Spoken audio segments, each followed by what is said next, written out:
Bonjour et bienvenue sur cette nouvelle vidéo de Métro Sapiens. Bienvenue à toi si tu rejoins bien cette chaîne YouTube qui est destinée aux entrepreneurs, ceux qui se cultivent, ceux qui souhaitent étoffer un petit peu leur culture générale, comme je viens de le dire. Et aujourd'hui, tous les mercredis, je fais un résumé, une chronique d'un livre et j'essaie d'avoir un tant soit peu une approche un petit peu entrepreneuriale, voir comment on peut appliquer les concepts de chaque livre courant le monde de l'entreprise, de l'entrepreneuriat.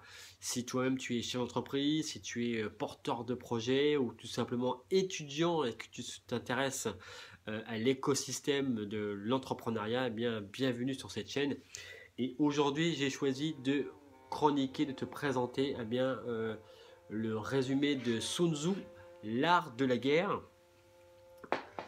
Et pourquoi j'ai choisi de faire ce résumé sur cet ouvrage. C'est en raison de deux éléments d'actualité. Premier élément, peut-être que tu l'as vu, ce sont les dernières sorties tonitruantes du président élu américain Donald, qui s'en est pris à son ennemi préféré que sont les Chinois. D'ailleurs, il est coutumier du fait, puisque durant sa campagne, il avait un petit peu torpillé le méchant chinois, le péril jaune, qui menace l'Amérique Donald Trump rendait responsable la Chine de siphonner ses emplois, de faire de la compétition, je dirais, pas forcément très loyale, etc., etc. Et récemment, tu l'as peut-être vu sur les réseaux sociaux, quelques saillies, quelques sorties, quelques pics qu'il a fait à l'encontre du géant chinois. Donc ça, c'est le premier élément qui m'a donné envie de me replonger sur cet ouvrage-là. Et le deuxième élément, c'est un exemple d'application pour moi qui illustre parfaitement un des principes de Sun Tzu, de l'art de la guerre, qui est ne livre pas une bataille si tu n'es pas sûr de la gagner. Et ça, c'était en référence à la sortie, comment est-ce que je pourrais dire ça, à la volonté de Manuel Valls de se lancer dans la course à la présidentielle en passant par les primaires. Et le pendant, c'est le retrait officiel de François Hollande de ne pas se représenter en 2017 à l'élection présidentielle. Et ça, effectivement, il a très bien, les deux ont joué la même partie, qui sont en fait la même face d'une pièce de monnaie. Manuel Valls, Premier ministre actuel, a tout fait pour pouvoir se présenter, voilà. Et François Hollande s'est rendu compte que ça aurait été très difficile et que ses chances étaient hypothétiquement très minces de pouvoir remporter cette campagne. Donc je dis à tout de suite pour cette chronique, ce résumé. Et donc mon objectif, encore une fois, comme tu le sais, si tu commences à voir mes différentes vidéos, en tous les cas mes différentes chroniques littéraires, c'est de faire un résumé en moins de 10 minutes, de manière à te tirer la substantifique moelle et, si possible, si j'ai bien fait mon boulot, de te donner envie de bouquiner ce bouquin. Et je te dis à tout de suite pour cette deuxième partie.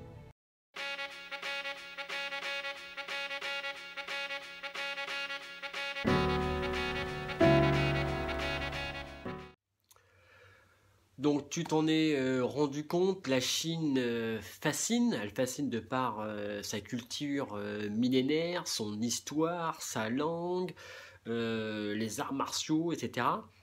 Et en même temps, elle fait peur, elle dérange, parce qu'en fait, en tant qu'occidental, en tant qu'européen, on connaît très mal en fait, en réalité, la culture chinoise. Et tu verras, en fait, tu l'as peut-être déjà remarqué, que en fait, les Asiatiques, les Chinois en particulier, ont une manière d'appréhender les situations, les problèmes, la vie de manière générale, des conflits notamment, d'une façon qui est totalement opposée à la nôtre. Tu vois un petit peu comment ça se passe lors d'un conflit, la manière dont un occidental, un américain ou un européen va gérer un conflit, notamment une guerre.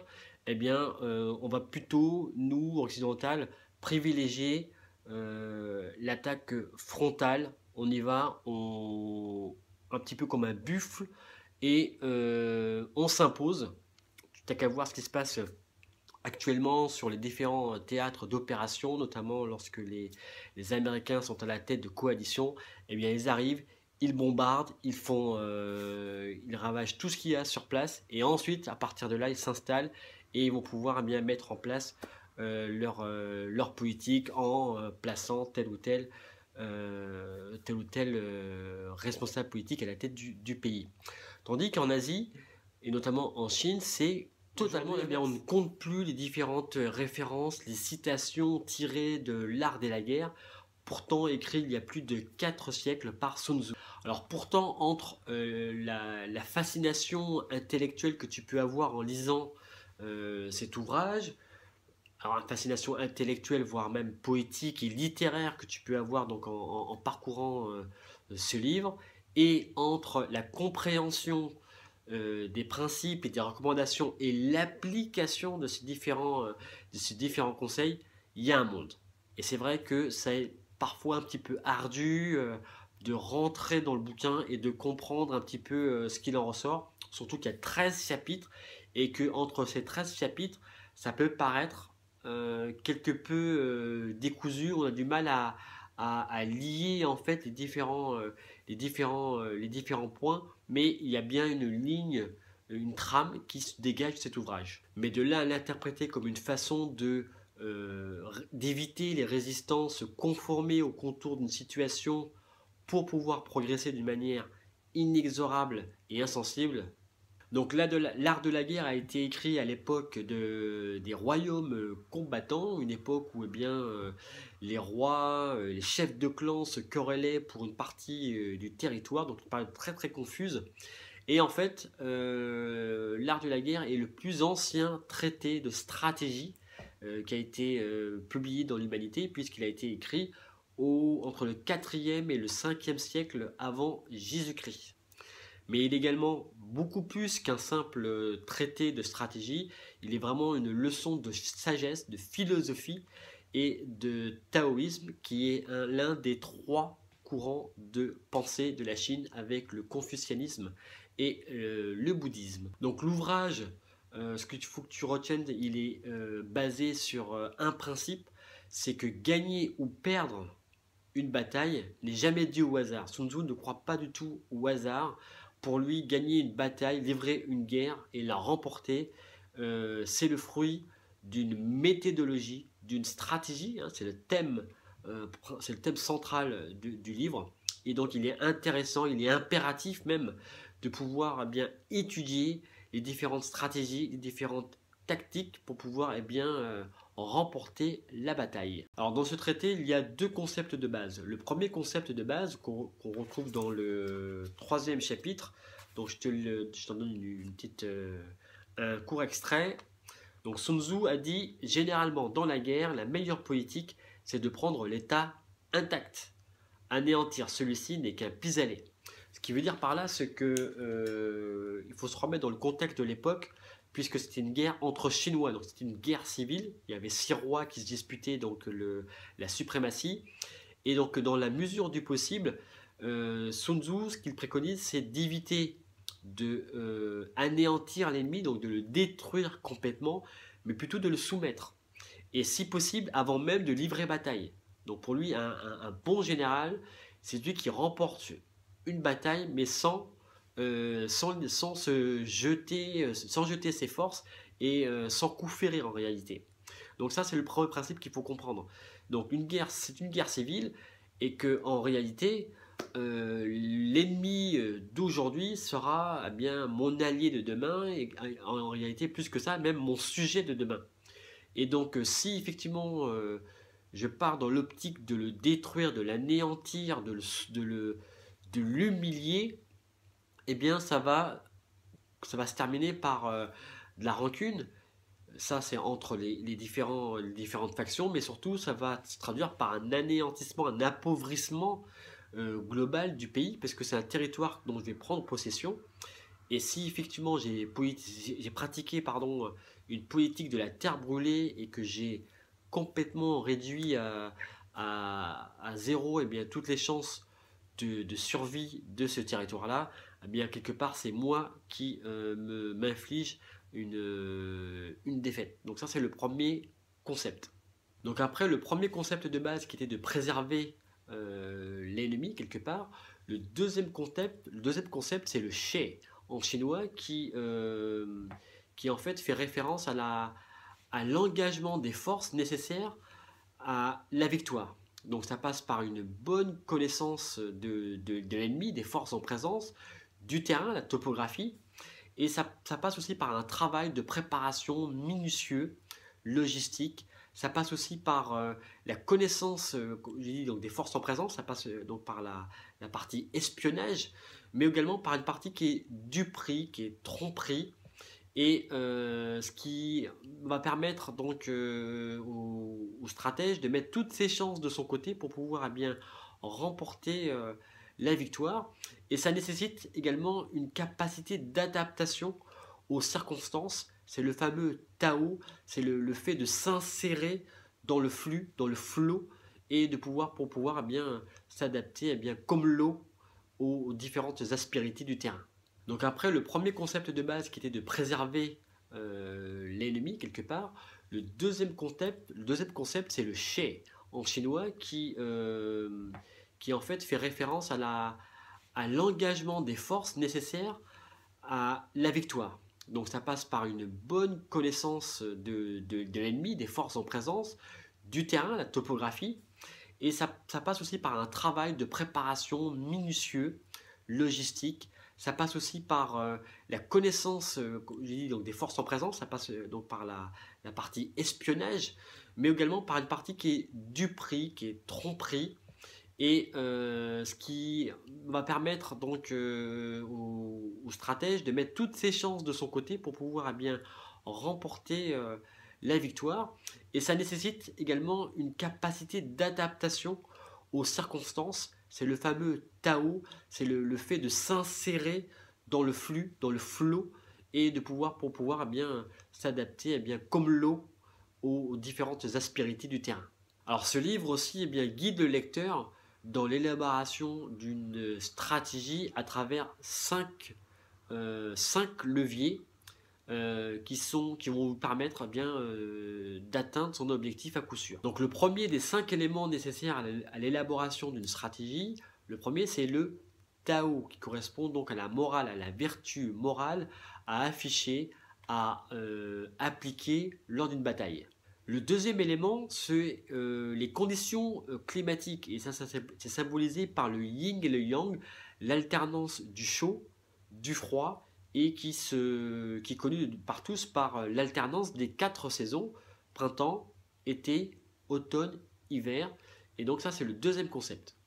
Donc après les conditions climatiques, le troisième élément, ce sont les conditions géographiques. Et encore une fois, on alterne entre les différentes différences de terrain, que ce soit dans un col étroit, un terrain ouvert, une plaine, une montagne. Voilà, donc on est encore une fois sur l'alternance, le yin et le yang qu'on retrouve également avec les conditions climatiques. On retrouve la même chose dans les conditions géographiques. C'est un des éléments à prendre en considération pour pouvoir élaborer une stratégie gagnante. Donc après les conditions géographiques, on passe au commandant, les qualités que le leader, que le stratège doit incarner. Donc il doit être sage, il doit incarner donc des qualités de sagesse, il doit être bienveillant, il doit être courageux et strict puisqu'il incarne la stratégie et il est garant de cela, il fixe le cap et bien les troupes, les soldats lui font confiance et c'est un élément prépondérant dans une stratégie gagnante et c'est parfois un élément de faiblesse que le stratège, que Sun Tzu va pouvoir exploiter si c'est le point faible chez l'ennemi. Le cinquième et dernier élément fait référence à tout ce qui touche à l'organisation et à la discipline au sein d'un corps d'armée. Donc on va pouvoir parler de la délégation de l'autorité qui est comprise par tout le monde, mais également des zones de responsabilité qui sont également comprises par tous.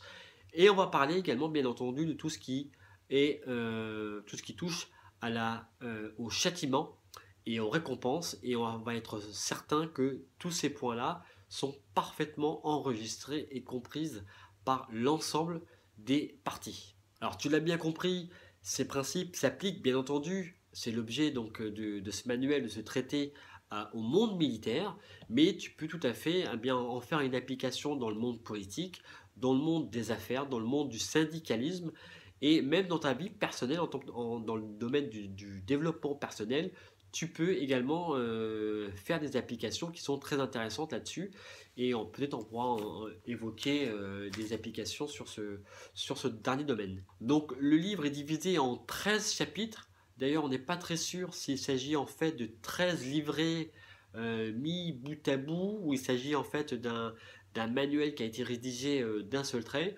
En l'occurrence, les liaisons entre les 13 chapitres sont assez lâches, sont assez distendues en termes de trame, mais néanmoins on retient avec un petit peu de recul, on retrouve une certaine cohérence, une certaine logique entre ces 13 chapitres de ce traité. Donc de manière synthétique, qu'est-ce qu'on peut retenir sur ces 13 chapitres? C'est qu'il montre comment la réflexion peut mener à la victoire, comment l'analyse des faiblesses de l'ennemi, de voir un petit peu comment on peut les comprendre, en tirer parti, et voire même aller plus loin en les aggravant, et voir comment exploiter cela, et cela aboutit à des tactiques qu'on va pouvoir mettre en place pour pouvoir bien mener à la victoire. Donc en fait, on fait la part belle sur la partie psychologie du combat et sur l'importance, qui fait un focus important sur la partie ruse, espionnage, voire même duperie et tromperie si on veut aller jusqu'à là. Alors il y a à mon sens deux principales façons de lire le livre. Il y a, on peut effectivement, la première façon de lire ce livre, c'est de le lire un petit peu comme le miroir des princes, c'est-à-dire que on va chercher à dresser le portrait idéal, les qualités requises pour être un bon général. Ça, c'est la première façon de lire ce livre. La deuxième façon de lire ce livre, c'est comme étant un guide, soi-même en tant que général ou comme stratège. Et ce qui est assez curieux, c'est que dans ce livre-là, tu ne retrouves pas de mode opératoire direct. Sun Tzu se contente un bon général doit faire ceci, donc des injonctions, sont toujours sur le mode impératif, mais très concrètement, il ne donne pas le mode opératoire très détaillé. Il donne des idées d'ensemble. Et ce que je comprends, en tous les cas, moi, ce que je n'ai retenu, c'est que pour pouvoir supplanter l'adversaire, tu dois avoir besoin de déployer de plus de procédés ingénieux, de travailler sur la partie connaissance de l'ennemi, sur la partie contrôle et encore une fois le travail préparatoire qui est important. Donc en fait, si tu es mieux documenté que ton adversaire, si tu mets en place plus de tactiques que ton adversaire, eh bien tu as de fortes chances de l'emporter, et ça passe par un travail de préparation important, comme on l'a vu, d'information et de contre-information, de désinformation. Encore une fois, on parle beaucoup d'espionnage. Et voilà ce que je pourrais te dire en résumé sur la manière de lire cet ouvrage. Alors à qui il s'adresse? Eh bien, un peu tout le monde. Donc ça peut être dans le monde de l'entreprise, donc si tu es à la tête de ton entreprise, d'une business unit comme on dit, ou si tu penses te lancer bientôt, si tu es étudiant et que tu as envie de comprendre un petit peu comment les différents leviers sur lesquels tu peux mettre en place une stratégie, eh bien ce bouquin est pour toi. Alors, est-ce qu'on peut considérer L'Art de la guerre comme un recueil de maximes guerrières, ou est-ce que derrière, eh bien, sous-tend une philosophie de vie qui peut être appliquée à différents domaines? Je pense que c'est comme ça qu'on peut le prendre, même si effectivement le premier niveau de lecture est tout à fait possible, mais on risque de passer à côté de pas mal de choses. Et ce qui est intéressant, c'est que cet ouvrage a été disséqué, a été étudié, a été décortiqué à travers les âges et encore aujourd'hui, avec différents prismes d'observation, que ce soit surtout dans le monde de l'entreprise.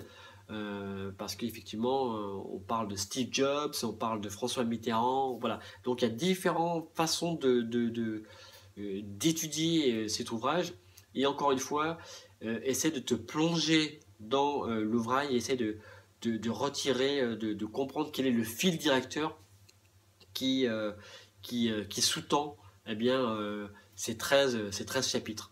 Voilà, donc tu as pu assister à cette chronique, à ce résumé. J'espère que ça a été clair pour toi. En tous les cas, mais si c'est pas clair, mais n'hésite pas à interagir directement avec moi pour pouvoir, dans les commentaires, de manière à pouvoir expliciter pardon, certains points. Pense à mettre un pouce vers le haut si tu as aimé cette vidéo, ça m'aidera, ça m'encouragera à faire d'autres vidéos sur les prochains livres. Pense également à pouvoir t'abonner à la chaîne pour pouvoir, eh bien, je dirais, être tenu informé des prochaines vidéos. Et n'oublie pas, bien sûr, ma chaîne sur mon site Métro Sapiens. Tu peux t'abonner également et recevoir une formation sur la stratégie networking. C'est offert, c'est gratuit pour l'instant, donc n'hésite pas. Et d'ici la semaine prochaine, eh bien, je te souhaite bonne lecture.